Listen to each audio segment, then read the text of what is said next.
All right. This is the April 12th meeting of the Fire Station Building Committee. The meeting is being held in room 124 at Town Hall, as well as via Zoom. I'm a little rusty now. Do we have to take attendance? No, everybody's here. Oh, okay. Okay, yep.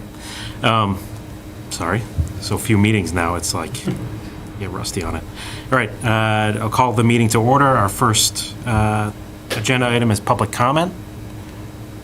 Any comments from the public? Sure.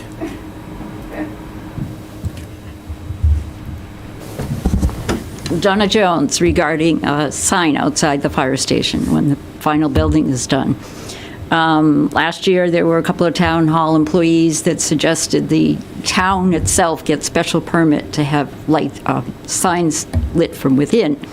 And town meeting folks didn't like that because why shouldn't businesses have the same rules? Well, the planning board is proposing at this town meeting to change the sign bylaw. And I just wondered if the committee would consider getting a different sign out in front of the station. You don't have to answer tonight. Yep. Just, the point was to get a message out, like what's out there now is there's a book sale coming up. It's words, goes away, it's words, it's words. So it's moving, but there's no figure dancing is what the planning board is allowing. Okay, So, thank you. thank you. Anyone else on Zoom? No one on Zoom. I don't think so. Okay. All right, we'll move into our discussion items. First is discuss results of April 11th Planning Board meeting regarding the construction sign. So Steve and I attended the Planning Board meeting last night. They approved the sign unanimously. They waived the special permit fee as well. Oh, that's good. So we should be all set to go. All right. That's the construction sign, right? Right, not the permanent sign, just the temporary construction sign, because it was bigger than 12 square feet. We had to get a special permit, so. All right, next discussion item is discuss plans for groundbreaking ceremony. So, Chief, I know we had kind of started talking about dates last time. I don't know if you've given it any more. Yeah, I definitely want to do sometime in May. I'm trying to give consideration to, I know that the actual ribbon cutting will be a bigger, more involved ceremony, but at the same time, I still want to try to accommodate our select board and, some dignitaries that would want to be in attendance, which means we'll have to give consideration to it being a Saturday or something like it around this time, as opposed to during the day, because I know Miss Anita's and school, her school schedule, she probably wouldn't be able to get here unless it was after hours or on a Saturday. And with her being the chair of the select board, I feel like it's pretty important to try to accommodate and make sure she can come out and be there. So I'm just trying to navigate through some of that, and I haven't nailed down a date. Another thing that I really wanted to do was allow the engineers to come out, allow them to, get some of their equipment and stuff situated on the ground, so we kind of know what our trailer's going to be and that kind of stuff, so we know, kind of have an idea of what we're dealing with and, what space we'll have to, actually have the ceremony and, kind of get them settled so we can kind of figure out what they're comfortable with and what they're not. So I think our next meeting would probably want to organize it before our next meeting, I would think, because our next meeting is May 10th. I don't know if that's something that you want to reach out to the select board soon and then maybe coordinate with Justin and I on the date, and then I can send it out to everybody? Yeah, I can do that. I think, Chief, if you figure out a date, I can sort of help with the select board. I can handle the select board, obviously. Okay. And any representatives or that we might want. Yeah. Senator Roush, Representative Vaughn. I can do that part. Yeah. So just give me a date that you're looking at, and I'll All right. handle that part for you. We'll do it. Yeah, because I think last time we were talking, either a Friday. I mean, I guess if it's this late in the day, you could almost do any day. Yeah. Really. So you've got May 5th, the Friday. Yeah, I think we just need to settle on a date, Chief, so. Yep. All right. If you can email Justin and I. What a couple of other towns have been doing lately is they've been sending out a save the date email to invitees once that date is established. So I can sort of send you a sample of one of those if you're interested. Okay. Yeah, that makes sense. And then you just got to figure out how many people you want, in the, sort of the groundbreaking photo op. Make sure you have the right number of shovels there and hard hats for the photo op. As far as, speakers and, microphones, podium, whatever, there's plenty of power available now, so that shouldn't be an issue. Sometimes on these new sites, it takes a while before they can get power out. But you should be all set in that respect. And then you probably sort of want to determine how many people you want to limit it to,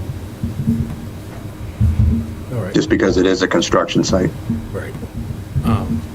depending on where you set it up. So maybe you can send Justin and I a date next week? Yep. And then maybe a list of who you would like to have attend, and then we can kind of add to it and send it out to Sure. everyone All right. to make sure we're all kind of aligned. Okay. That works.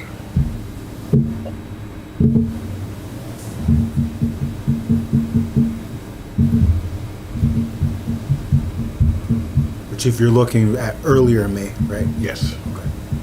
It'd be in the first, So after town meeting, I would assume. Huh? After town meeting. Before Right. town meeting. Town meeting is 17th this year. We pushed it, Jay. yeah, I would, leaning towards the Fridays, the 5th or 12th is what I was kind of looking at. Okay.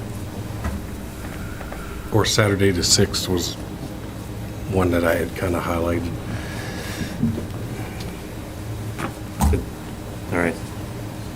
I mean, you don't have to work around me. I can't do the 12th, but Okay. that's I don't know if anybody else is going, but that's the night of the Freeman Kennedy has a Red Sox game that they're going to. Oh, interesting. I can't do either. I'm away on the 5th and I work the 12th. But again, like, Just I don't- pick a date that works for you. Just We'll never get it. It's Saturday the 6th. Saturday the 6th. Saturday the 6th, yeah. Yeah, and Saturdays would be fine with me, but I'd have to coordinate it with softball, but. You can Photoshop me in. I'll be in Maine on the 6th. I'm sorry. I mean, there's not going to be a date that works for everybody, so I would just say, Right. yeah. maybe, if you want to talk to the select board, maybe they have a preference, and we'll just settle on a date. So, all right. All right, Steve, you're up. OPM report. Okay, thank you, Kevin. So, are you able to see the, is this on the screen down there? Yes. Okay, all right, want to make sure. So construction progress since our last meeting. We've been continuing to have the job meetings on Wednesdays at 1. They've been remote for now.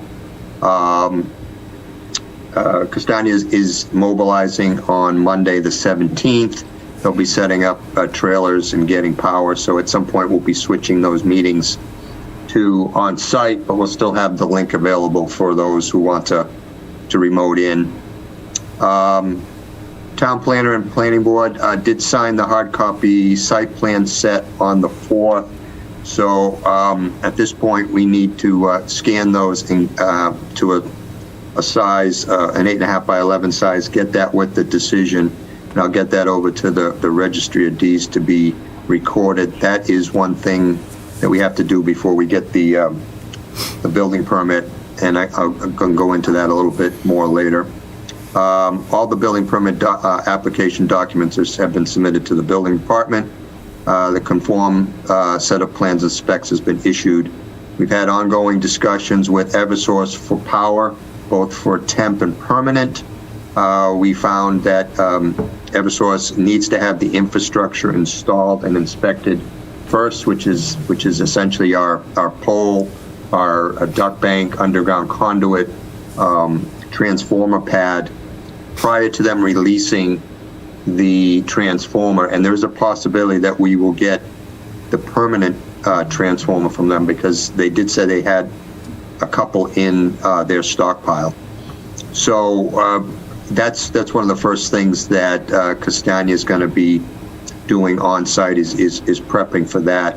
We did contact Verizon in regard to the pole, and actually the pole, I wrote this up before I knew about it. The pole was actually installed yesterday, so that's a big part of getting the power to the existing station relocated. Castagna had a low voltage meeting with all of the various parties that have low voltage wiring going into the building, and they are coordinating those services and relocation of those services. Submittal process has been ongoing. Castagna and some of the subs have had some site visits to review their scope, and initial baseline schedule and SOVs have been submitted, and we've got some comments to go back. We did just get today their first application for payment, which we'll review to be able to approve a first payment, which will have bonds and some other general conditions items in it. Construction schedule look ahead. We do have to obtain the building permit, and there are 4 conditions that have to be met. One being registering the site plan at the Registry of Deeds, also setting up the erosion control and having that inspected by the peer reviewer, which is Beta. Submission of the SWIP plan, which is in process and may have been completed and uploaded by Castagna today, and then the SWIP O&M plan. Those are 4 things that we need in order to get the planning board to sign off for the building permit, and the Board of Health has to sign off, as we found out today. Again, they're going to mobilize to the site on Monday the 17th at 7 o'clock. They're going to be installing temp fencing, erosion control, bringing in the temp generator, removing the existing generator and the propane, that should say temp parking, and setting up the office trailer for the GC. They're going to prep the garage for demo. We have talked about, and Chief had requested to be able to use the detached garage for some training before it gets demolished, which Castagna did not have an issue with. Getting the temp power for the existing station. We got the new pole by Verizon. They're going to be putting in the underground conduit, duct bank, transformer pads, communication manholes, and there is some interior electrical to do. Like I said before, the relocation of the low voltage cabling, and they're going to be starting to remove some of the blasted rock. That's sort of the 3-week look ahead at this point. Some other issues, a couple we've already gone over. The project sign, that hearing was last night. We talked about a new issue came up today with, there is a 6-inch water service that's in part of the design. The water department is requesting to reduce that to 4-inch because they really don't have 6-inch anywhere in any other buildings in town, and or parts to deal with that, including backflow preventer kits and so forth. So that is, Ron has sent that back to GDD just to review. If we can do that, we certainly will. It'll be, the materials will be less. And if it works, fine. We believe that the 6-inch was designed to potentially fill the tanker trucks, but again, we want to review that. I don't know, Ron, did you hear back from GDD on that yet today? Not yet. He's probably out today, but we'll get it over to everybody. Yeah. Again, this is new today, this afternoon, so I just thought I'd put it on the update so everybody knew. The construction site manager for Vertex is Doug Barletta. He's also going to be starting on Monday. I'm meeting him there at 7 o'clock. He is a local guy. He lives in Norfolk. I do have a resume CV for him. If you want me to forward that, you can take a look at his history. He's been in the business for a while. Currently, his last, before he's coming to us, he's been at Beth Israel Deaconess for 17 years as one of their senior project managers for construction. And again, the groundbreaking we just discussed.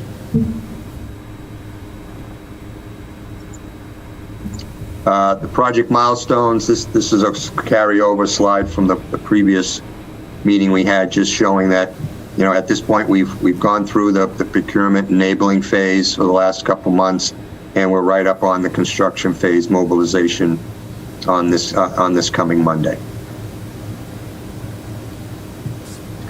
And I just wanted to show this. This is sort of what I went through for the look ahead.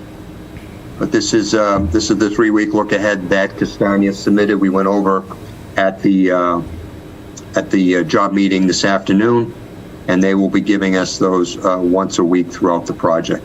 And it really, they've got it broken in. This is the 17th. That's first week, second week, third week, and all of the setup items: erosion control, fence, construction entrance, temporary parking spots. Going to be doing some test pitting, getting ready for the transformer pad, removal of asphalt, and then exposing the blasted rock. That'll all be in essentially the first week. They have a local site guy from Walpole that they're using. And then getting the geotech in to look at the top of the blasted rock, and then starting to remove the rock and filling with structural gravel. And then, like I mentioned before, getting the duct bank in, the manhole, electric manholes, the pad, and doing the Teldata duct bank and getting things ready to relocate on the low voltage side, and bringing in the temp generator so they can demolish and remove from the site the existing generator and propane system. Hey, Steve, if they have to remove additional rock, are they blasting or are they chipping? I guess I probably should have asked that before now, but. Well, I think it depends on what they're encountering for rock. I mean, ideally, if they can scrape it with the bucket of an excavator because it's loose or broken, as we're hoping. But I think we know that there's going to be some areas that are not broken. The next thing is that they'll probably come in with a hoe ram and try and chip it down to the needed subgrade. And if they have to do that, is there anything in the specifications that we're doing any sort of like vibration monitoring around the property line? Yeah, they'd have to take the proper precautions. Okay. Yeah, they'd have to do a survey of the surrounding properties, which, luckily there's not that many. Yeah. But we'd want those existing conditions, because we've run into before where you get a claim of, someone saying their foundation cracked. That's exactly what I was thinking. So, Yep. Okay.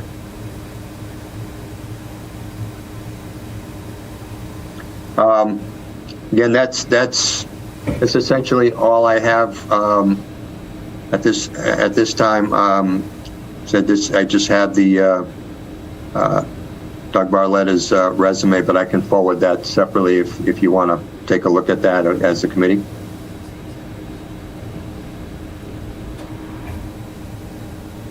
Steve, I've got 2 questions. I think the first one's for Ron. Ron, can you send around a link to the conformed set of drawings? Yeah, absolutely. And the second one, I don't know if it's to Steve or Chief, but I'm assuming you guys have had or will have some sort of pre-construction meeting about the operations of the department. Just a thought that came to mind. Well, we have had a pre-construction meeting with a lot of the departments and the contractor. And Aaron, are you meaning more of how the FD is going to operate during construction? Yeah, that's what I was thinking. I was assuming chief or somebody would want to go over the general operations and make sure the contractor's on board and understands and all that stuff. I think we've gone over it at maybe somewhat of a high level. I mean, essentially, we've said you can't interrupt operations of the fire department, but we can certainly drill down a little bit more. I think it's. I don't know if we could have really done it before next week. Once they set up and you really see somewhat the confines of the construction area, I think we'll be able to get together with the site super who's been out a number of times and is fully aware of what needs to be done.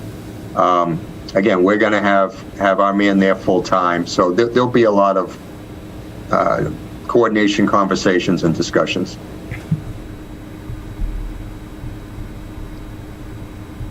We don't want to interrupt any response time or have any of those type of issues.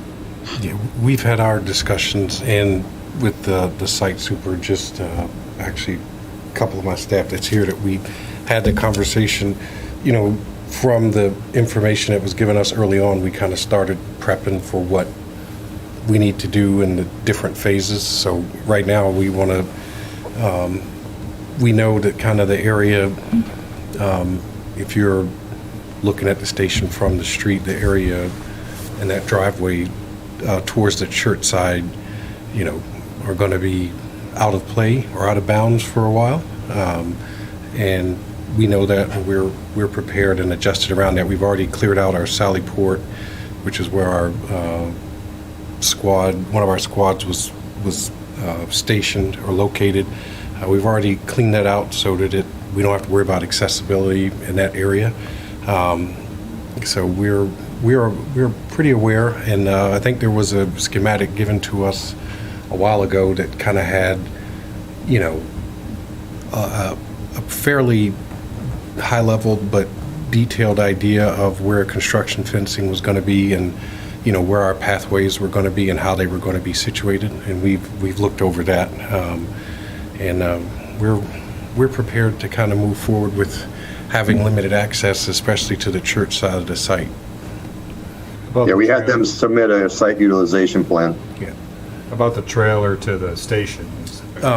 From the site utilization plan that we looked at, there is going to be a fenced off pathway that goes from the trailer to the door where they enter into the bays, and we're prepared or expecting that, so that we will have accessibility. We just won't be able to have vehicles drive all the way around the site, which we also are prepared for. We know later on that we're going to have everything coming out of the front of the bays because they're going to be working back there, and we're prepared for that, to do the jockeying of the apparatus that we have to do.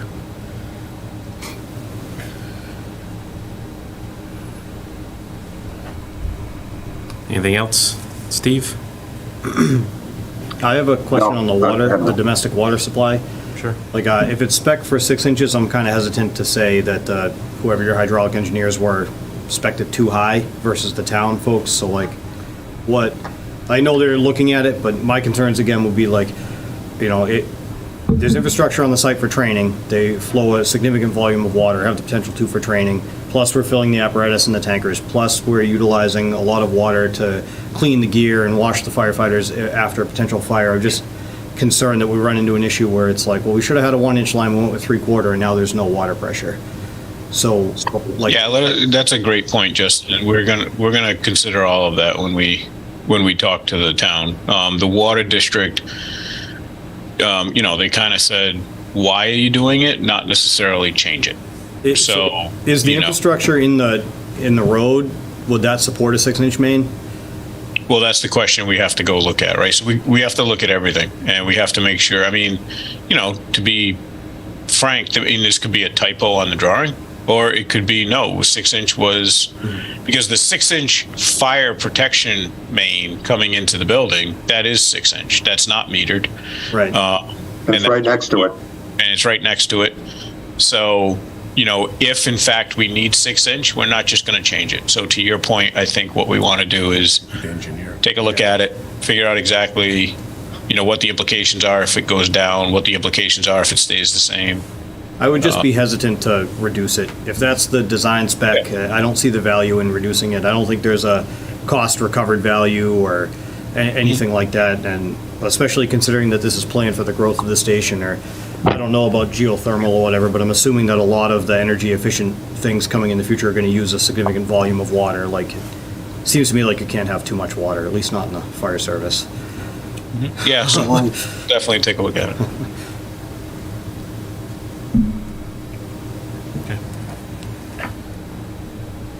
Any other discussion items for anyone? So I have two I'd like to just bring up. Yep. So they have to order the emergency generator. The emergency generator is located out behind the station. Excuse me. So we've all seen emergency generators, right? It comes in a beautiful putty color. Or we can pick whatever color we want from their standard colors. So I was kind of thinking of something that would go well with the station and not kind of look industrial out behind the station. There's no added cost to this or anything. It's just what color do you want? The red, if we went with a red color, we would try to match the overhead doors, which probably wouldn't be easy to do. So if everybody's okay with it, we'd like to pick black because it'll go with the black trim and the black windows around the building. If we look at the building itself, it's a charcoal gray. White is the predominant color. And it matches the fire engine. Oh, yeah, true. Ron. I thought that's what he was going to say. Holy cow, I forgot about the fire engine. Yeah, I know. You forgot about it again. Yeah. To match the fire engine. But just my thought, one of my pet peeves, and I think, Aaron, you probably share this, right, is you do this beautiful building and you show up and all of a sudden you've got all these kind of industrial looking things that are plopped down around the site. And this way here, it would add, it's not going to add a lot of pizzazz, but it's going to kind of go away and blend in with all the other colors on the site. It'll look like a fire truck parked behind the station. Yeah, put some wheels on it or something. Right. Put a ladder on top of it. Yeah, I mean, I think the black will blend in pretty well. I think that's a good choice. That makes sense. Okay. Seems like a consensus. Perfect. And then the other, in the future, what we try to do is we bring in like a comprehensive interior color scheme. I know we've already picked all the interior colors, but as they start submitting products, we want to make sure that the colors that are being selected are from within those products and consistent with the color scheme. Same thing with the exterior, which, obviously we've talked about the paint white. How white is the white? What is the actual gray? So that's a whole different thing. There will be some things like the generator, the elevator will be coming up soon, but those things that kind of have to be cherry picked. The other thing that came up is we had a detail on the drawing for future irrigation. We understand we don't want to do, but what that means is that we had some electrical conduits in the project, and we've been talking to Matt Hafner and Justin about reusing those, kind of leaving them in the job, but using them for any kind of future potential solar that might be over the parking lot or on the west side of the property.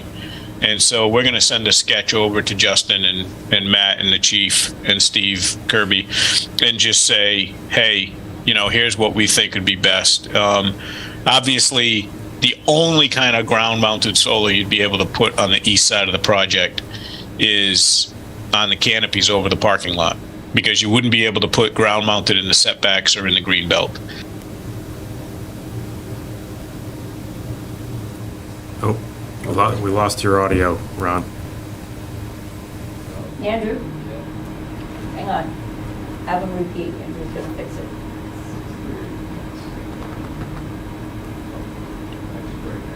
Kevin, can you hear us? We can hear We Steve. can hear you, Steve. You can't hear me? We got you Now now. we can. Now we can. Okay.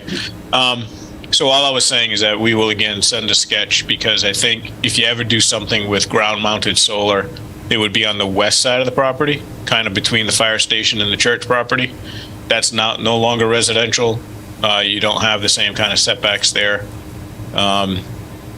Whereas on the east side, you still got the residential setback, and it would have to be over the canopy. So the least expensive thing to do for the town would put ground-mounted on the west side. So, and these are just stubs. This is nothing but a stub. We're talking like a 1-foot piece of conduit that goes through the foundation wall and through the slab.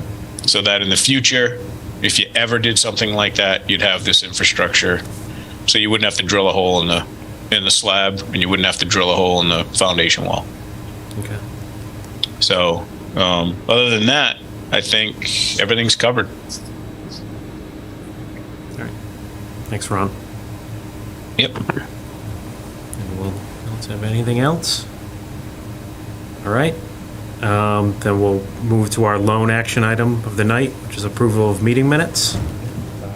Review the January 4th meeting minutes. No edits or comments. So I'd like to ask for motion to approve. So moved. Second. All in favor? Aye. Passes, right? Motion passes. Thank you. All right. Anything else anyone wants to discuss? Otherwise, we'll adjourn. All right. Ask for a motion to adjourn the meeting. So moved. Seconded. All those in favor, say aye. Aye. Aye. All right. See everyone on the 10th. Thanks, Good night, everyone. everybody. All right. Thanks. Bye.